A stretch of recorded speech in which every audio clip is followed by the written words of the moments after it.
Hi friends, ये है कहानी कैंप। बैजेस कलेक्ट करने वाला ही बनेगा champ. Ready steady are you set? We are ready! Yes, yes, yes!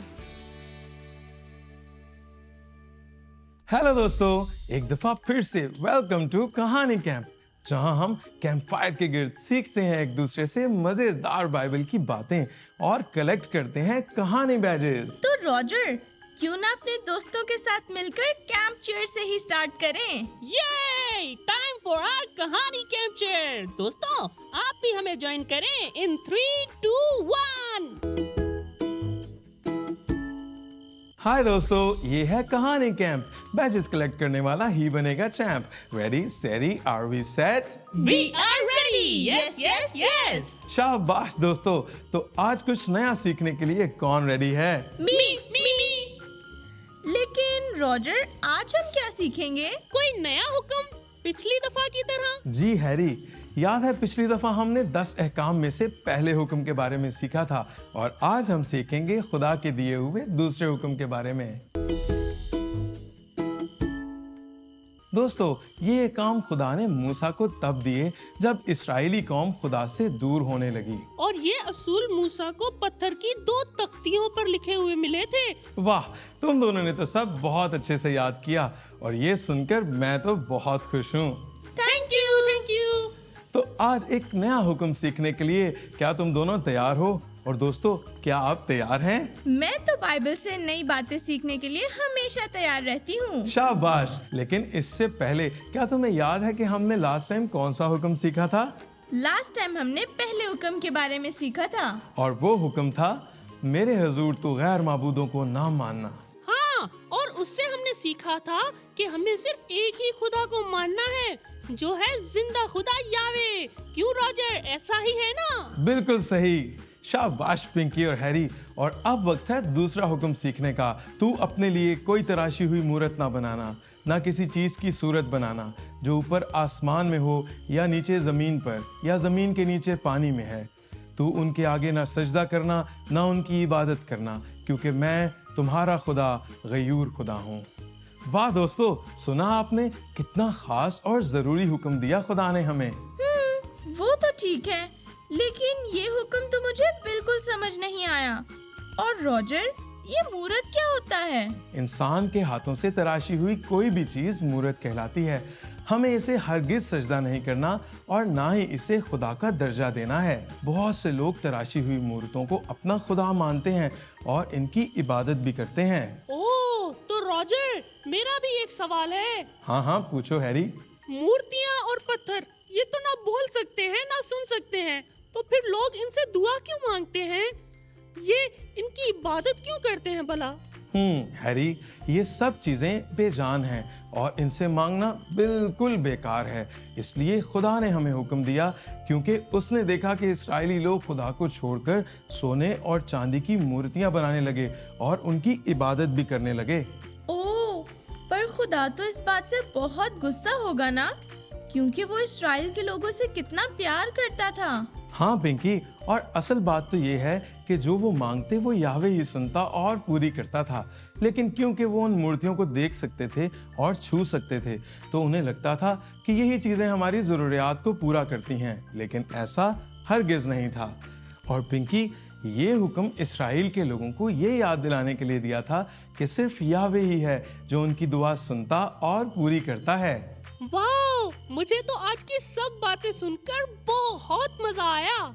जी हाँ, आज के हुक्म से तो मैंने भी बहुत कुछ सीखा कि हमारा खुदा कितना ताकतवर है, कि वो सब चीजों पर इख्तियार रखता है। बिल्कुल पिंकी, है ना ये दिलचस्प बात हैरी और पिंकी? क्यों ना हम ऐसा तरीका सोचें जिससे हमारे दोस्तों को ये हुक्म और अच्छे से समझ आ सके। ओह रॉजर, मेरे पास एक बहुत मजेदार कहानी है। उसमें भी एक मूरत का जिक्र है। सुनाऊं क्या? जरूर सुनाओ हैरी। ओके, तो सुनो। एक दफा का जिक्र है, एक छोटे से गांव में एक बहुत ही होनहार मुजस्समा साज रहता था, जो मिट्टी, पत्थर और लकड़ी से खूबसूरत मूर्तियां बनाया करता था। दूर और नजदीक हर जगह उस मशहूर मुजस्समा साज का नाम चर्चा में था। नजदीक एक शहर में एक बहुत अमीर आदमी रहता था जिसका सोने का कारोबार था। उसकी दुकान में बहुत महंगी और खूबसूरत सोने के जेवरात थे। वाओ, वो तो बहुत अमीर होगा ना फिर। हाँ, वो अमीर तो था, लेकिन कुछ अरसे बाद वो बहुत परेशान रहने लगा। उसके कारोबार में नुकसान हो रहा था। उस अमीर आदमी के घर में बहुत सी मूर्तियाँ थी जिनकी वो इबादत किया करता था। शायद उसे लगता होगा कि ऐसा करने से खुदा उसके काम को बेहतर करेगा, है ना हैरी? हाँ पिंकी, इस बात से वो और भी परेशान रहने लगा। फिर उसने उस मशहूर मुजस्मा साज के बारे में सुना। तब उसके दिमाग में एक ख्याल आया। ख्याल? वो क्या? उसने अपनी दुकान का सब सोना इकट्ठा किया और उस मशहूर मुजस्मा साज के पास ले गया और उससे बोला, मुझे इस सोने से एक बहुत शानदार मूर्त बना दो। पर मुझे लगता है कि इस दफा भी उसे कोई फायदा नहीं हुआ होगा। हाँ, फिर कुछ दिन बाद वो काम से जब घर वापस लौट रहा था, तब रास्ते में उसे एक जरूरतमंद आदमी मिला जिसने उससे खाने को कुछ पैसे मांगे और जो भी उसके पास पैसे थे वो सब उसने उस जरूरतमंद आदमी को दे दिए और बोला, ये लो पैसे, मेरा तो इससे कोई भी फायदा नहीं हुआ, शायद तुम्हारा ही फायदा हो जाए। अपने बुरे वक्त में भी उसने किसी जरूरतमंद की मदद की। ये तो बहुत अच्छी बात है।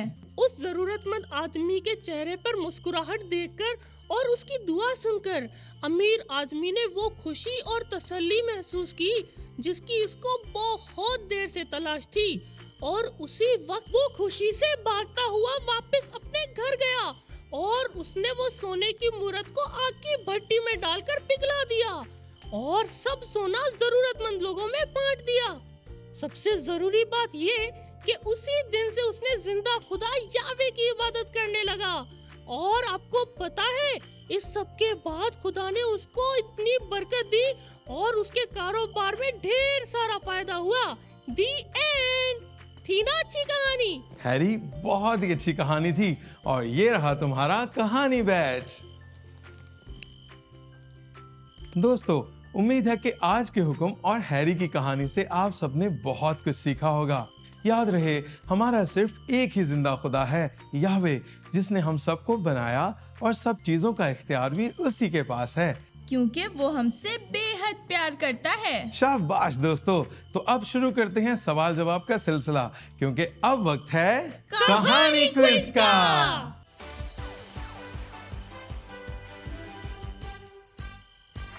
हेलो दोस्तों एंड वेलकम टू कहानी क्विज।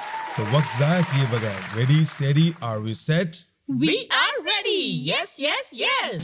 तो हर दफा की तरह आपका पहला सवाल, जिसके जवाब देने के लिए आपको मिलेंगे सिर्फ 10 सेकंड्स। आज तो मैं ही जीतूंगा। हाँ, बिल्कुल पिछली दफा की तरह, है ना? तो शुरू करते हैं आज के पहले सवाल से, जिसे आप देख सकते हैं अपनी स्क्रीन पर। मूर्त किसे कहा जाता है? आई रिपीट, मूर्त किसे कहा जाता है?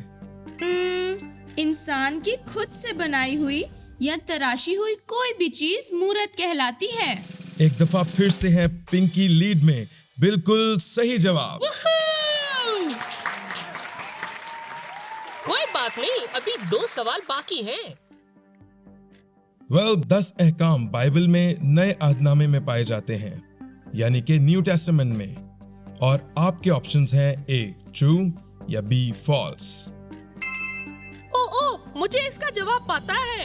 Yes Harry. It's false.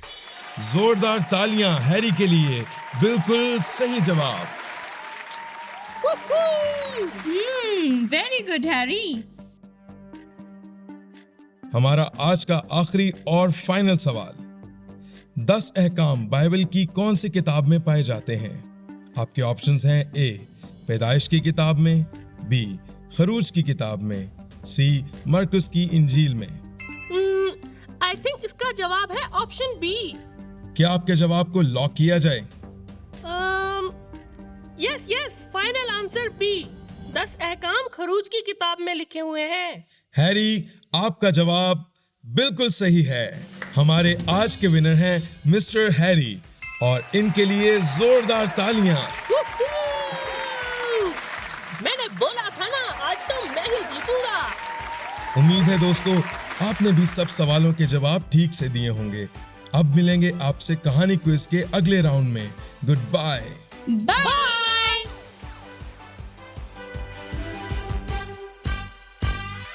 शाबाश दोस्तों, उम्मीद है कि आप सब ने आज का क्विज खूब एंजॉय किया होगा। पिंकी, हैरी, शाबाश सही जवाब देने के लिए। और अब वक्त है एक नया और फन सॉन्ग सीखने का। दोस्तों, आप भी हमारे साथ मिलकर गाएं। तो ready steady are we set? We are ready. Yes, yes, yes. दूसरा हुक्म खुदा का है हमारे लिए, कोई तराशी हुई मूरत ना बना तू अपने लिए, ना बना तू अपने लिए। ना हम उनको सजदा करेंगे, ना ही उनकी इबादत करेंगे, कभी ना करेंगे। दूसरा हुक्म खुदा का है हमारे लिए, कोई तराशी हुई मूरत ना बना तू अपने लिए, ना बना तू अपने लिए।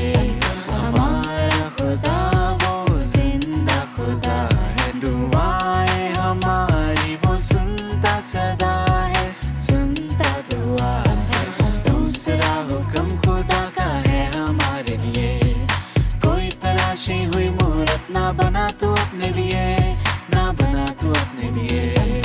दूसरा हुक्म खुदा का है हमारे लिए, कोई तराशी हुई मूरत ना बना तू अपने लिए, ना बना तू अपने लिए। ना हम उनको सजदा करेंगे, ना ही उनकी इबादत करेंगे, कभी ना करेंगे।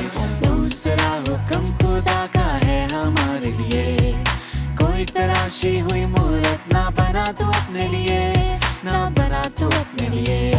हमारा खुदा वो जिंदा खुदा है, दुआएं हमारी वो सुनता सदा है, सुनता दुआ है। दूसरा हुक्म खुदा का है हमारे लिए, कोई तराशी हुई मूरत ना बना तू अपने लिए, ना बना तू अपने लिए।